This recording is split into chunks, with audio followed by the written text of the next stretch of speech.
हरे कृष्ण।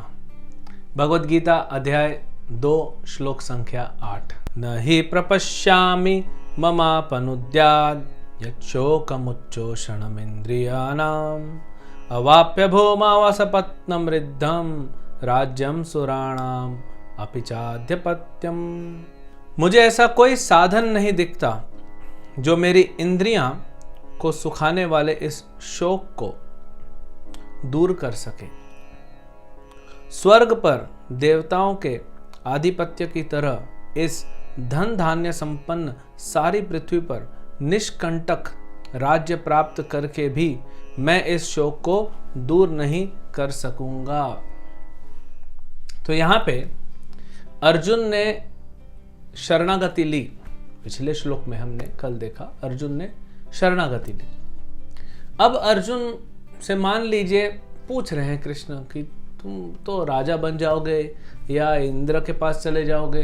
तो बता रहा है अर्जुन कि नहीं, आप अगर कहोगे, कृष्ण मान लीजिए प्रोएक्टिव बोल रहा है, हो सकता है आप कहो कि तुम युद्ध करो, जीत जाओगे तो तुम्हें, आगे तो कृष्ण कहेंगे ही, जीत जाओगे तो तुम्हें पूरा निष्कंटक राज्य मिलेगा और हार जाओगे, मृत्यु को प्राप्त किए तो स्वर्ग में आनंद भोगोगे, तो तुम्हारा तो मजा ही है।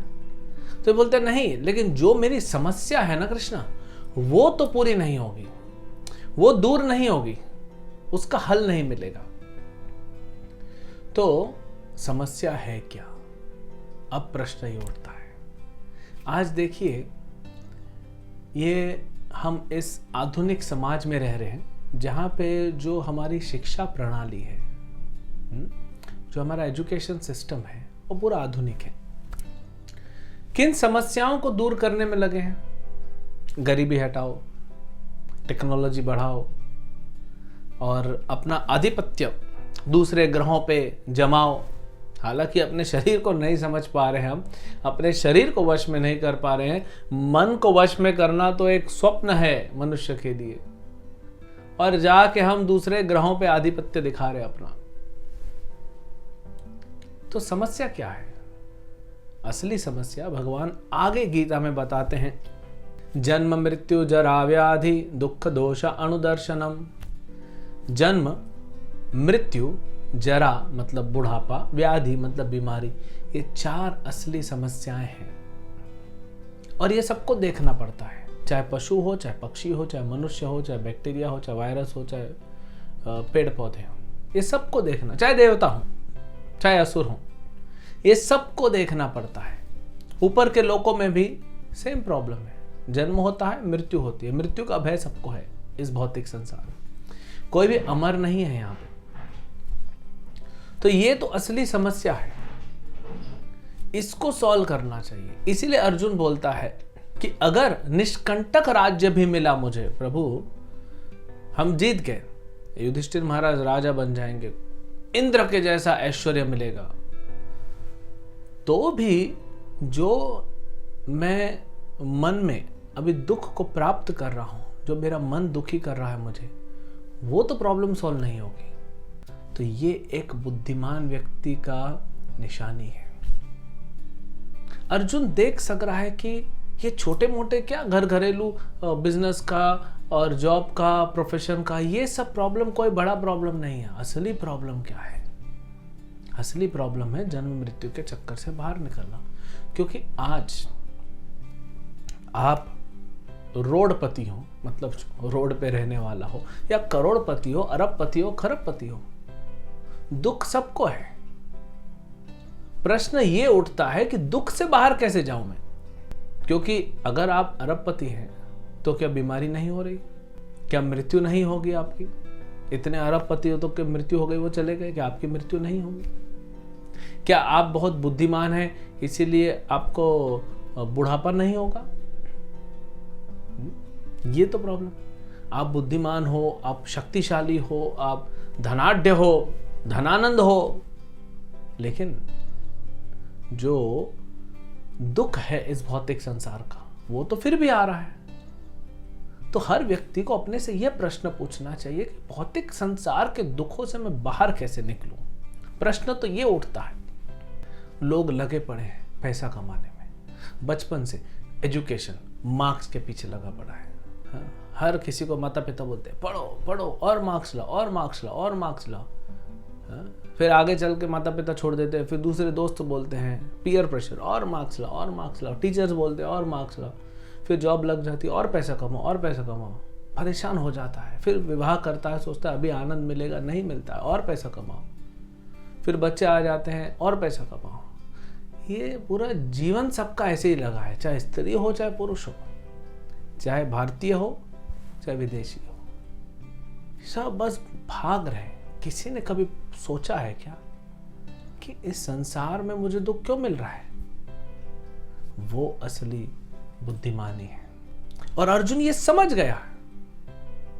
और इसके बाद दूसरा स्टेप एक बुद्धिमान व्यक्ति, सबसे पहले तो डायग्नोसिस करना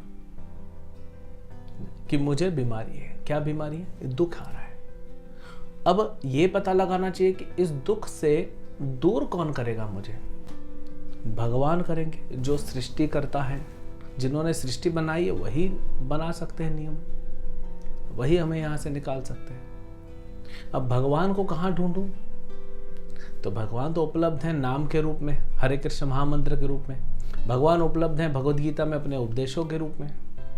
और भगवान के पास शरणागति नहीं हो पा रही है तो भगवान के, क्योंकि भगवान को हम, जैसे अर्जुन के पास भगवान साक्षात थे, तो हमारे पास भगवान के प्रतिनिधि हैं।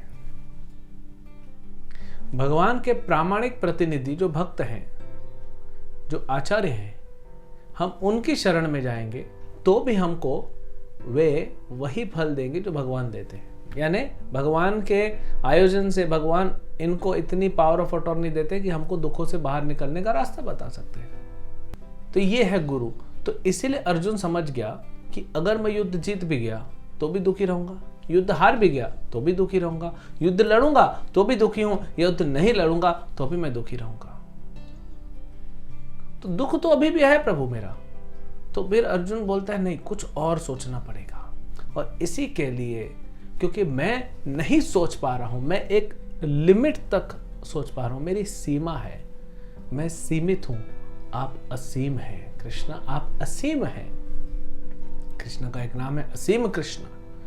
आपकी कोई सीमा नहीं है, आपकी बुद्धि का, आपका बल का, आपका ऐश्वर्य का, आपका सीमा नहीं है। तो आपको पता है कि मैं दुख में क्यों हूं और आपको यह भी पता है कि मुझे दुख से बाहर कैसे निकाल सकते हैं। इसीलिए प्रभु मैं आपकी शरण में आया हूं। पिछले श्लोक में शरण में आ गया, लेकिन अभी और बता रहा है कि क्यों। आप ये मत सोचिए कि मैं इधर उधर ऐसे करके, है ना, लोग सोचते हैं हाथ पैर मार के चलो घर बड़ा कर लिया, गाड़ी नया ले लिया, घर को पेंट कर लिया, बच्चे को अच्छे स्कूल में डाल दिया, बच्चों का विवाह कर लिया, तो अब हम सुखी हो गए। हाँ, सुख तो नहीं मिल रहा है। तो अर्जुन पहले से ही बोल रहा है नहीं नहीं, ये सब करने से भी मुझे पता है मेरा दुख नहीं जाने वाला, सुख आने नहीं वाला। इसीलिए मैं आपके पास आया हूं प्रभु, शरण लेने के लिए कि आप कुछ उपाय निकालिए और बताइए मुझे कि मैं इन दुखों से कैसे बाहर निकल सकता हूं और आनंद को प्राप्त कर सकता हूं। और यही एक बुद्धिमान व्यक्ति को करना चाहिए। क्योंकि मान लो कुछ लोग लगे हैं जो संसार में भोग करना चाहते हैं, और बहुत कम है आज जो ऐसे जो सोचते हैं चलो पुण्य करते हैं और उच्च लोकों में जाएंगे, स्वर्ग लोक में जाएंगे, वहां पे आनंद भोगेंगे। मतलब वही है, चाहे यहाँ आनंद, हाँ वहां का थोड़ा रिफाइंड आनंद है, थोड़ा अच्छा आनंद है, स्टेटस वाला आनंद है, लेकिन दुख तो वहां पे भी है। क्यों? शिन्ने पुण्य मर्त्य लोक विशंति। भगवान बताएंगे आप यहाँ पुण्य करोगे स्वर्ग में जाओगे, शिन्ने पुण्य, जिस दिन पुण्य खत्म हो जाएगा वापस आओगे। जैसे आप वीजा लेते हैं, मान लीजिए भारत से आपको अमेरिका जाना है, 1 महीने का वीजा लिया, वीजा फीस भरा, होटल बुक किया, सब कुछ किया, 1 महीने बाद वीजा खत्म, आपको उठा के वापस भेज दिया जाएगा। आप एक्स्ट्रा नहीं रोक सकते। तो ऐसे ही आप जितना पुण्य करेंगे स्वर्ग में जाएंगे, जिस दिन पुण्य खत्म हिसाब कर दिया जाएगा, चलो वापस भेजो उसको, वापस इस मृत्यु संसार में आएंगे, तो वापस तो क्या फायदा हुआ। तो ये तो सब टेम्पररी इलाज है। परमानेंट इलाज क्या है? ये भगवद गीता में दिया है। ये अर्जुन ने जो प्रश्न पूछा है कि मुझे परमानेंट सॉल्यूशन चाहिए प्रभु, मुझे टेम्पररी सॉल्यूशन नहीं चाहिए, मुझे परमानेंट चाहिए, तो उसके लिए मैं आपकी शरण में आया हूँ। तो कृष्ण की शरण या कृष्ण के भक्त, जो प्रामाणिक भक्त है, उनकी शरण में जाके हमको ये परमानेंट सॉल्यूशन मिल सकता है। हरे कृष्ण।